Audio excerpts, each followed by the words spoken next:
The ability to create something new in order to solve modern problems is in truth a stepping stone in many of India's revolutionary endeavors, since it enables a nation to create novel technologies, concepts, and procedures that can be shared with others and influence international norms and standards.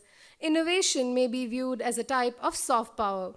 Our country's success with open digital ecosystems such as its Aadhaar, UPI, CoWIN, etc. has drawn worldwide acclaim, and we are transforming this new capability into a tool of foreign policy, hence establishing soft power in its purest sense. Our first speaker for the day is Ms. Smrithi Kannan, head of Cisco for startups. She has spearheaded engagements with deep tech startup founders on fine tuning their business strategies, co creating end to end digital solutions, and opening up joint go to market opportunities, as well as instrumenting follow on funding. In 2021, she was recognized as one of the top 10 innovators in India. She is a strong advocate for startups that play a critical role in accelerating and amplifying the goodness of digital transformation. She holds specializations in digital transformation and entrepreneurial leadership from UC Berkeley and Stanford University, respectively. I welcome Shruti ma'am to speak a few words. Varshini अम्मे हर्षकारिणी अतुलशालिनी अम्मे भुवनमोहिनी அம்மாவென்றழைக்காத உயிரில்லையே அம்மாவை வணங்காது உயர்வில்லையே ஒரு தெய்வம் தந்த பூவே கண்ணில் தேடல் என்ன தாயே. Around us, there is so much of abundance of parent-child relationship. The power of mother, the power of the Almighty surrounds us with such love that we've been very fortunate to be in such a blessed environment today. I personally have been on travel, business travel for the last couple of days, and I've been missing my children as well. What you see on the screen is my screensaver for the last 10 years plus. This has been on my laptop wallpaper right from the very early years when it is a very challenging thing to cater to the kids' needs. And as they grow up, it is a journey, it's a wonderful journey of learning and growing up along with the children. One day they are toddlers, and the next day they are growing up, taking us on the growth path, and you will see that they are reaching the epitome of excellence very, very soon. And this is where I think the power of soft power converges with the power of small. Since today morning, our dignitaries, our leaders have been talking a lot about soft power. I want you all, audience, the brightest minds, to join me in this session. So let me invite some ideas from the audience. What does soft power mean to you? Can I have 2-3 volunteers expressing your thoughts? Yes? Do we have some mics? Let's keep this interactive. If not, I know you'll doze off. On the other side, it's a cozy auditorium. Any volunteers? You get, yeah, Rishi is already on the job. Ma'am, soft power is attractive power. Attractive power, okay. Rishi, what do you think about soft power? Ma'am, it is trying to persuade someone without any force. Okay, can we have one other input?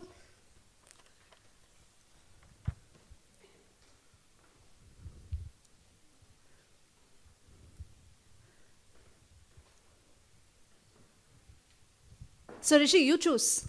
Give it to somebody that you want to hand the mic to.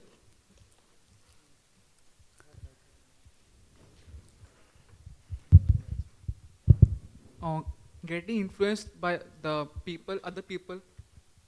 Influence. Okay, so we've spoken so much, and I think you're all aligned that soft power is all about non-coercion. We're not looking about force, but we are looking at how we can really influence without authority in most cases.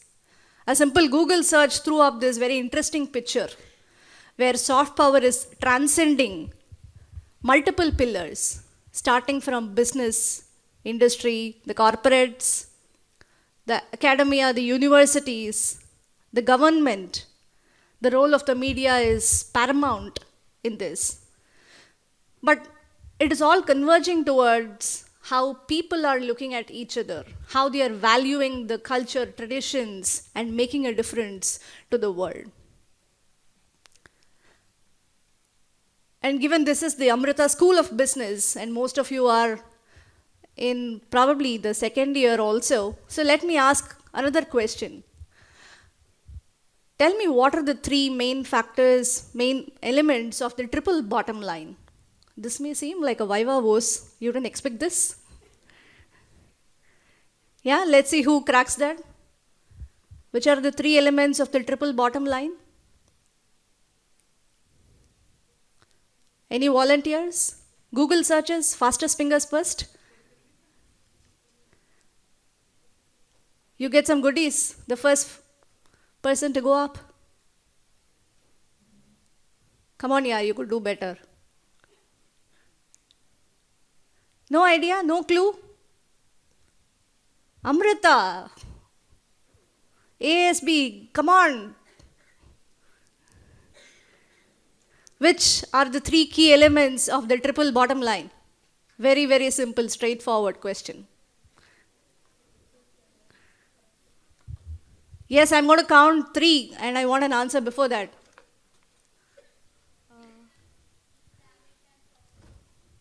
You got it. Big hand of applause.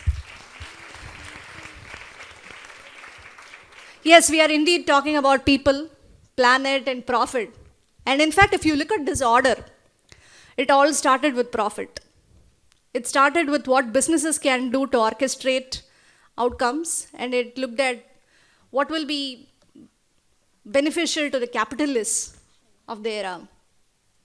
But then slowly, this kind of broadened in terms of the spectrum of perspectives.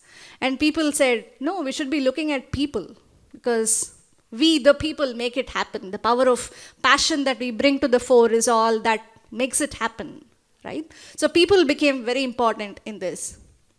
And very recently, suddenly, in the media and in the buzz of things is the planet. We're looking at sustainability in a very, very focused manner with the United Nations laying out the Sustainability Development Goals, the SDGs, and looking at how can we also look not just at profit alone, how can we not look at people alone, but the convergence of this towards making an impact for the planet. But what I would want to add to this triple bottom line is yet another thing, what we at Cisco focus on as an industry. As a leader in the technology space, we want to converge this all and intersect at purpose. Because this is an era of purpose. Our principal sir spoke about the era of technology, and I want to extrapolate that to startups. So in this era of purpose, where we are looking at the intersection of all these 3 elements coming together, technology has a very big role to play. Both as a hard power in terms of powering it up, but more so in terms of soft power, because it is cutting through all the pillars that I just showed you, and it is making an influential impact towards all of these areas. And we'll go deeper into this. So with me is not just me alone. I have a whole band of startups that come together. And it's just not the startups, it's the entrepreneurial ecosystem that comes together. It is the ecosystem of the investors, the government, the institutions, the universities, academia, very many other ecosystem enablers. All of them join forces towards this very important soft power of tomorrow, and I would say today also, the power of startups. and the power of deep tech startups. So if it may sound too theoretical, let's do some teleportation. This is a farmer in Kannur district. Anybody from Kannur here? Superb. Agriculture is a predominant occupation in this area, and we decided to look at Kannur as an important area of focus from Cisco. So the farmers such as these, while they are looking at contributing to food on our plate, they have numerous challenges. They are looking at, do I have to water my plants today, my crops today, or will there be a storm tomorrow? They are in this constant state of conundrum where they do, with their expertise and experience, they are coming forward to address some of the things like, do I have to water, how much of pesticides do I have to put into the soil, and things like that. So they are in a state of constant conundrum. And they could stay at that with the debt also mounting, with the demand exceeding the supply as well. There are so many challenges that they have to battle today. Second place that I will teleport you is a hospital in rural Bihar. What you see on the screen is an 8-year-old kid. He is supposed to be in school, but he is here in the ICU, admitted with severe pneumonia.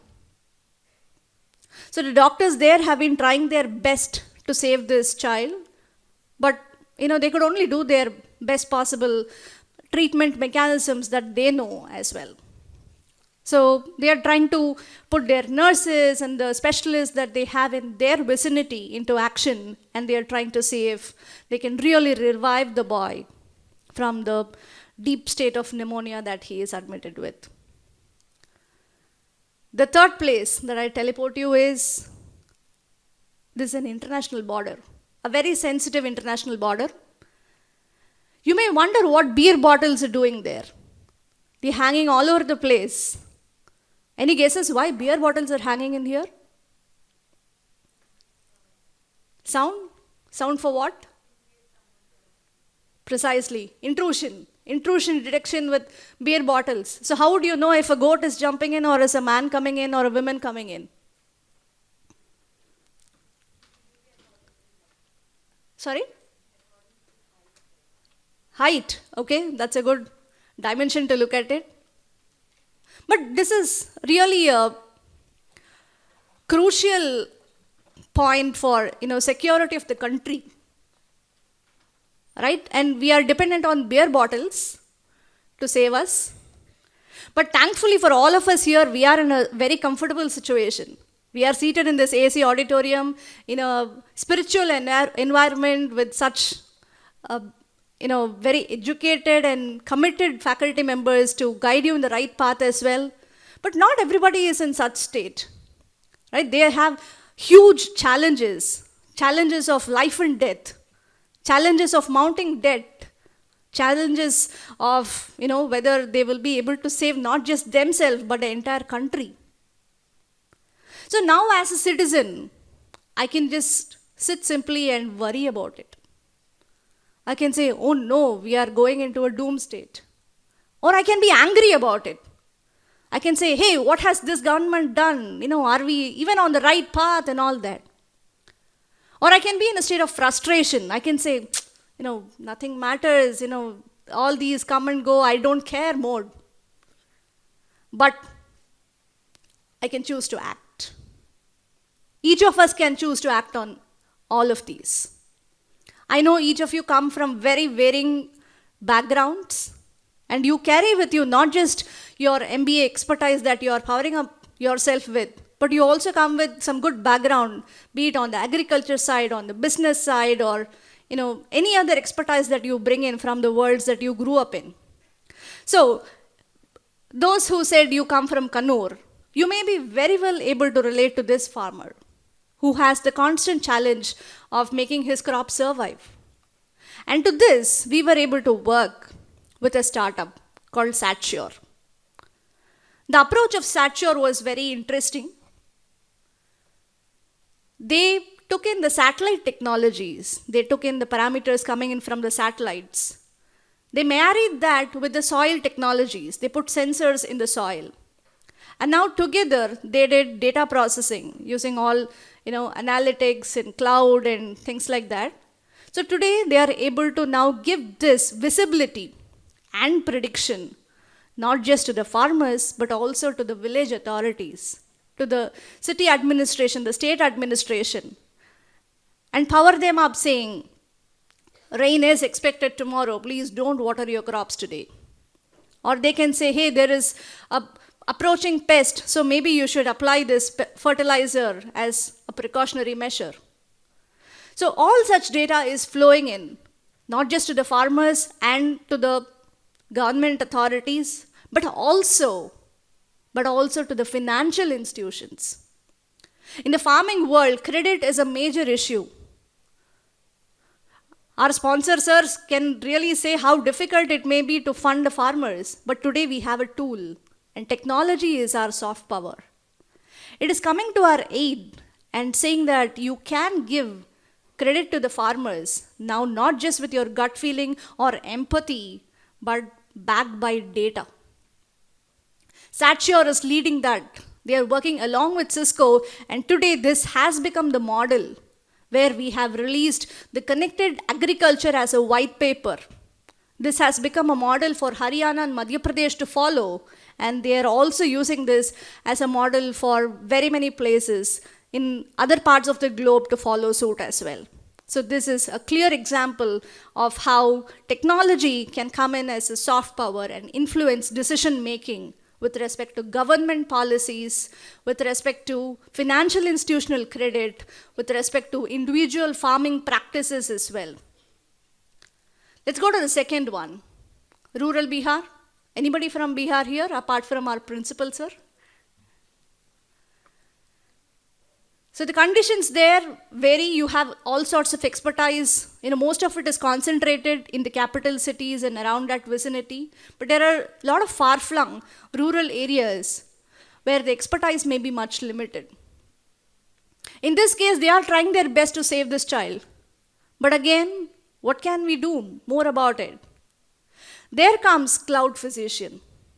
Cloud Physician is a Bangalore-based startup, started by a team of doctors. This set of doctors decided that, they were actually educated from the US and they came back to India and said, I'm going to do something very valuable here. They powered their medical expertise with technology, with yet another co-founder. So that's where you should really focus on the aspect of partnering in a cross-disciplinary approach. It's not just that I partner with my neighbor or I partner with my buddy in my class. It's all about finding your complementary, team members across different disciplines. So this doctor pair, they went ahead and partnered with a technologist who had experience in the medical phase. And today they are building a platform called Radar. And this radar is powering up the ICUs across the country. Irrespective of whether the ICU is in Bangalore or Assam or Bihar or in Leh, Ladakh, they are able to power up. And we at Cisco are very happy, very fortunate to partner with this company because 14,000 feet high up in the Himalayas, we are powering their infrastructure so that they can deliver the ICU services right there.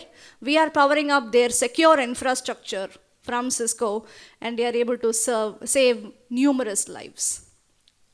And this boy in rural Bihar, because the specialists sitting in Bangalore, the intensivists as they call them, they were able to provide a net new technique which was not known to the doctors in that particular hospital.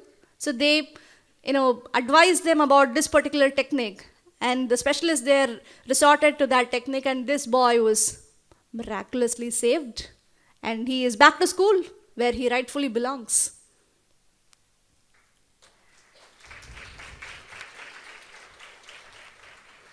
Coming back to the international borders, where we do have a very sensitive situation ongoing.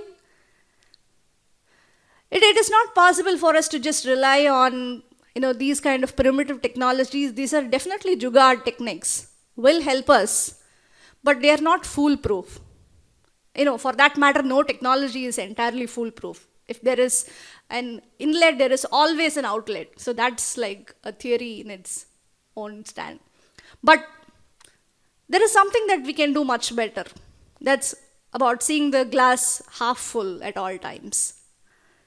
So in this case, we had a very interesting pair of founders. In fact, they were ex-Google engineers, and one of the other co-founders was a marketing specialist, in fact. They came together and really wanted to put their passion into fore, and they decided to do something about this. What they came up with is a very interesting technology, interesting deployment of a technology called LiDAR, using laser-powered detection, where these are invisible fence posts. So the enemies don't know that there is a monitoring mechanism present there, but they are able to figure out whether it is a goat crossing or it is a real human being crossing the border. And now this is aiding the Indian army in a big way. And they are also they are pairing up with the Israeli counterparts as well, and going on to very many securing installations, not just for the army, but also other highly sensitive installations across the country. Yet another example of soft power, where we can now move over from just relying on jugaad techniques, but go on to much more scientific-oriented approaches to influence and make a major impact on saving human lives.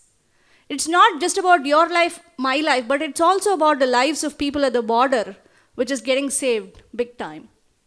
They are leaving their families behind just for saving all of us, for all of us to be safe and sound. I think we have a commitment. Each one of us have a commitment to do our best too, to reciprocate and do something for these soldiers at the border who are guarding us day and night. Let's see how many of you recognize this.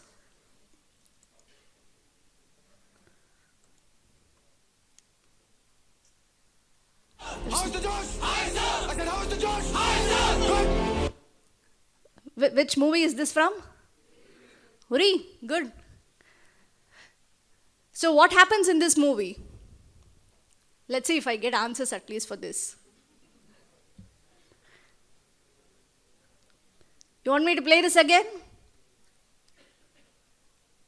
How's the Josh? How's the Josh? I said, how's the Josh? Good. What happens in this movie? How's the Josh? So let me hear what happens in this movie. Surgical strike? Yes. So there is a drone flying, and they are able to detect the enemy installations and find out the right installations to target, that too on the enemy territory. Did you know that there is a startup connection to this? There is a Bangalore-based startup called Tonbo Imaging.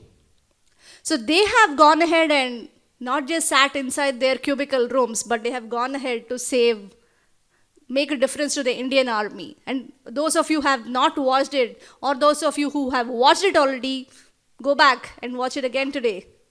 This will really inspire you about how they have gotten such an idea into making, and they have actually made an impact because of their creations for the Indian army, saving all of us. So this is clearly a transition that we are looking at in the defense space. Now space tech is also coming pretty much in the close vicinity of open innovation. All of these are influencing soft power, and today India, being home to 100 plus unicorns, being home to 70,000 plus startups today, it's really emerging as the startup capital for the entire world.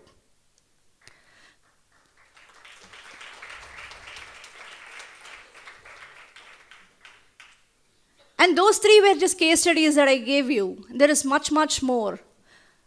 The reason I asked you for the triple bottom line is to look at, as the budding entrepreneurs or the contributors to the economy of tomorrow, most of you are sitting in for placements, preparing pretty aggressively for that. But I also want to tap into the creator energies in all of you. Because you have a chance. You have a chance to look at what's coming, what's the big picture. And luckily for us, the United Nations have laid it in terms of the SDG goals. In fact, we ourselves at the industry, at Cisco, we measure ourselves on these SDG goals, and we say that we are able to really work with SatSure now, partner with the softer power, but create a larger impact in terms of providing loans to 2 million plus farmers through their products. We are able to work with agri-tech farmers. We are able to work with startups like Let's Connect on the educational tech sector. This was a huge savior during the pandemic times. We were able to make a small difference and a big impact. We are working very aggressively in the water management space with startups like FluxGen, RiDot, and this is starting as small pilot projects at campus level, but soon it is becoming city level, state level projects, and you are going to be witness to all of these transformational changes around you.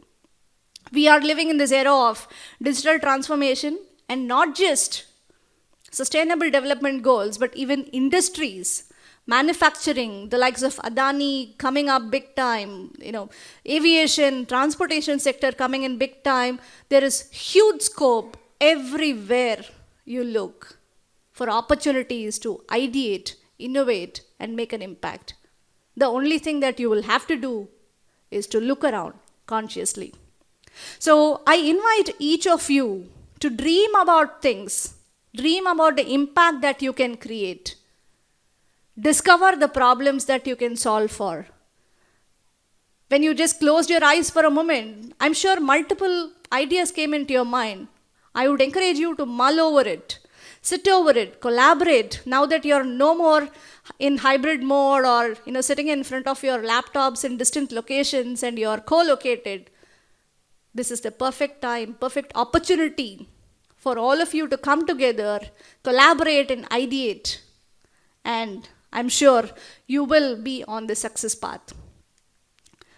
So when you're targeting success and specifically looking at the soft power, the startup route to strategizing for success, do keep in mind that it's just not about ideating and putting it at the back of your notebook. Doodling at the back of your notebook really helps. It helps you to stay awake during the classes. It helps you to stay awake during such conferences and long talks. But it also helps you bring that idea, and you need to quickly bring them to the fore. Incubators across the state, country, now I'm part of the Startup India Seed Fund's executive committee as well. And we are seeing the pace of growth that the country, the government is determined to bring through the startup ecosystem. So this is an area of growth that you should definitely leverage on with the levers of strength. We are seeing, as I said, the number of startups growing in. The scale at which we are growing is pretty high.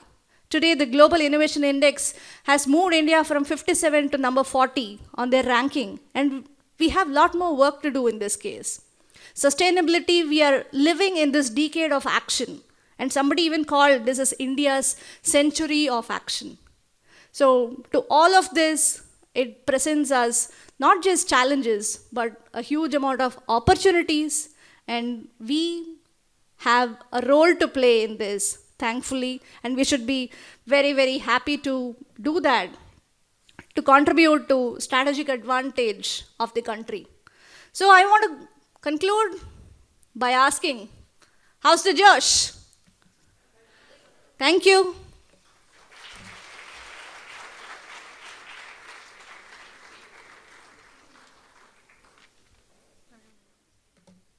Thank you, ma'am, for your interesting speech. Now the floor is open for a brief Q&A session. If anyone in the audience has any questions for the speaker, they may ask them now. Later, I will be reading out the questions that I received online. Sure, I asked a lot of questions to you. Hope you will be sympathetic on me. Thank you for your insightful presentation. So my question is, how can an Indian startup establish global networks and relationships so that we can further enhance our soft power, India's soft power? I think you have very many examples cutting across fields today, right from the era where the IT industry started booming, because I'm coming from the IT industry, let me give you examples from there. So we have the likes of Infosys, TCS, Wipro, which started way back then. They have given us clear examples of how might could be, and now politically as well, read between the lines. Then we have the era very recently on the SaaS side, where the boundaries are blurring. You have the likes of Freshworks, which is now going, global in a very, very big way, and a lot of companies are following suit in the SaaS side. And we have seen the boom of e-commerce, starting with the likes of Flipkart, and now Amazon definitely has made a big market out of it. But this is also contributing greatly to our homegrown brands in this case. So I think you have numerous examples outside all around you. It's all about plunging into it. I can just sit on the shore and say, see somebody swim and think, oh, this is how you have to swim. But until you jump in and do the swim, you can't learn swimming. So I would really encourage you to take that plunge. I'm sure you will have policies that permit you to have placement holidays and things like that. But the real fun, in fact, when I graduated, I had an opportunity to join an MNC versus a startup. I chose to join the startup. People were questioning me, are you mad? Didn't you even get an opportunity at that MNC? But yes, I did. But I chose to join a startup because the fun of being in a startup, the learning that you get from it is unparalleled. You get to don the CEO hat, and that is a different feeling altogether. So I would urge you to plunge into it, take the feeling, and if you fast forward it, my startup got acquired by Cisco, and that's how I'm part of Cisco today. I will also warn you that 90% of startups fail. There is good statistics on that side as well. But failures are failures, but they give a lot more of learning to you as well. There are so many successes. In fact, in the Silicon Valley today, funding is much higher to people who are serial entrepreneurs who have failed because they carry with them a wealth of information.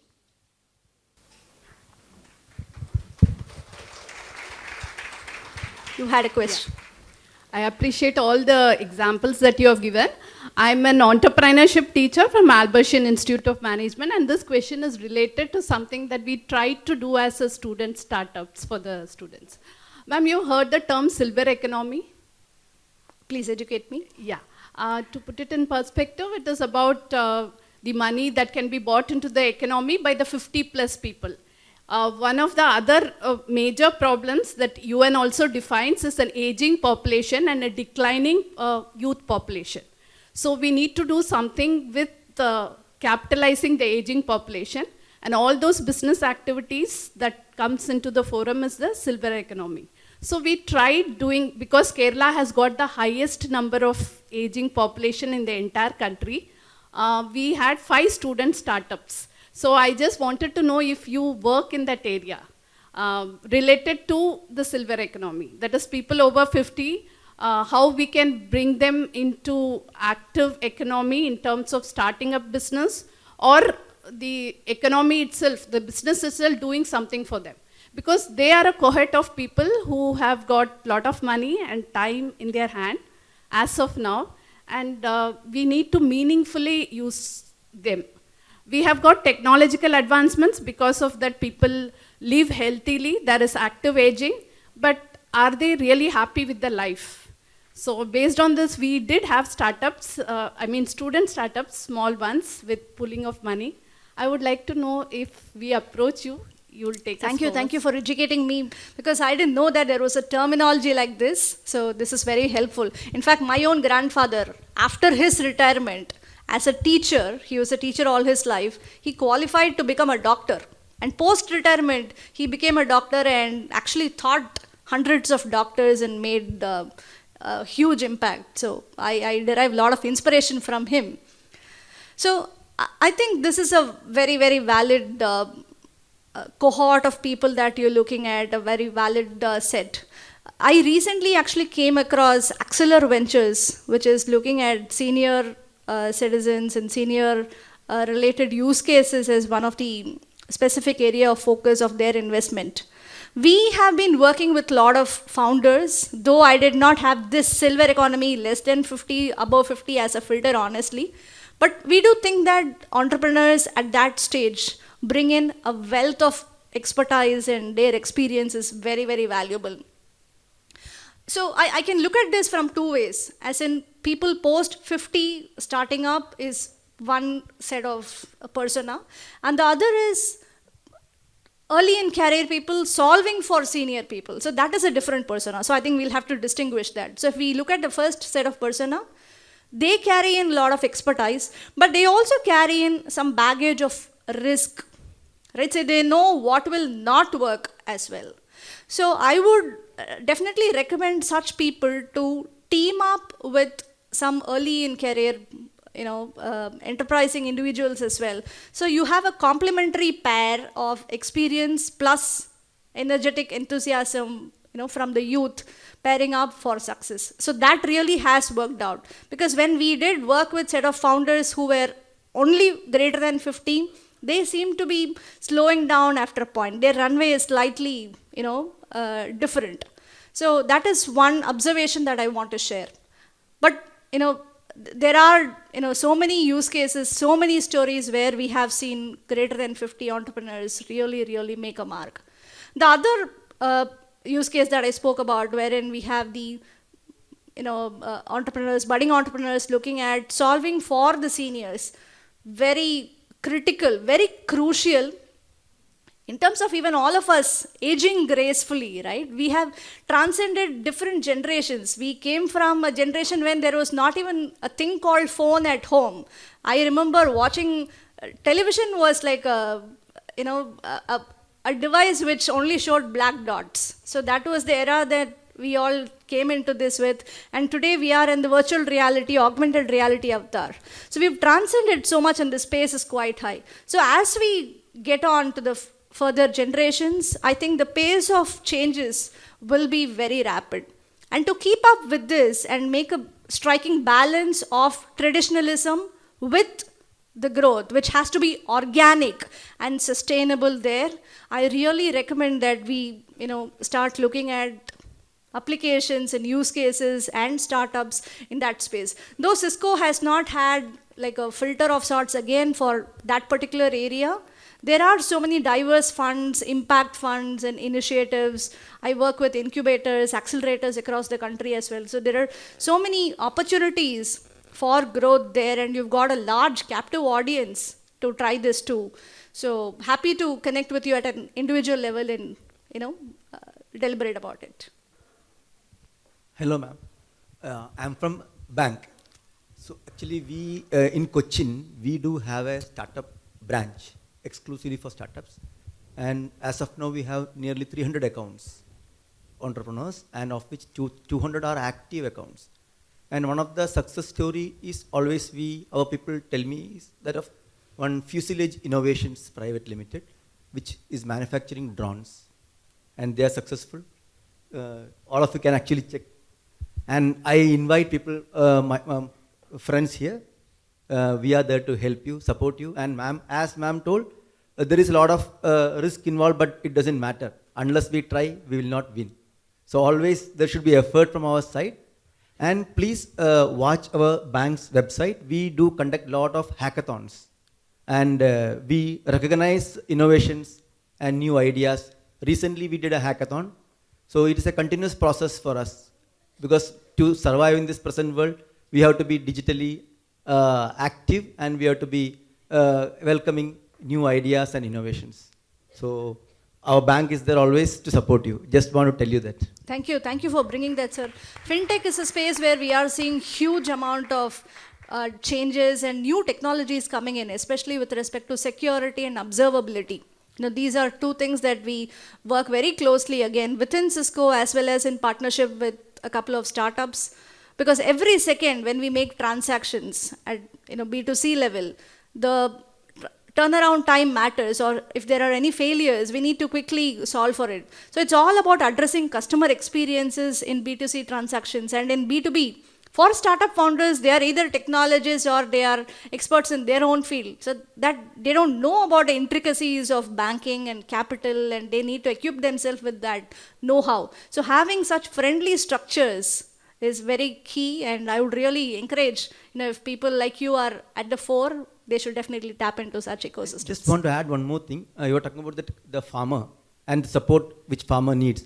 Actually, we have an app called Bob World, and not even our customer, a non-customer can also actually download the app, and there is a provision for filling his survey number, property survey number and everything, and he can keep a watch of the climate, what will be the temperature, whether it is going to rain or not. All these functions are there in the app. We are integrating that link with the app now. So this will be free of cost, available free of cost for all the farmers in the country. So I no longer have to talk about the soft power of technology. It's already underway, and thank you so much for giving me this opportunity on this prestigious stage to share my thoughts. Thank you. Namaskar, ma'am. I'm actually a computer science teacher at Amrita. So what I found is these teenagers, like 11th and 12th standard students, they have lots of ideas in them. So, but they have the curriculum pressure also. So how do you think that I know that there are adult tinkering labs and all, but amongst this curriculum pressure, how do you think that we can, give them a small spark in them, so that in the future, rather than going for these MNC companies and all, they can, get into a startup? I think you missed our faculty dinner last evening. Sorry, so it was all about this. So I can have an offline discussion with you on this too. But it's all about using core curriculum, core of the educational system as an enabler. But it's also about adding a more use case focused, case study based approach. If I'm learning about, say, core of finances or accounting concepts, just theoretically, or from a computation perspective, if I just say big data, machine learning, classification, clustering, doesn't really, I can't relate to it. But if I'm able to say I'm able to use this technique for classifying whether for this farmer the pests will be of this sort or a different sort, whether it will rain today, tomorrow, a forecasting problem. So if I'm able to if I ask you Pythagoras theorem, can you tell me that? But if I ask you Newton's law, what comes to your mind? The apple that falls down. So it's all about painting the visual picture.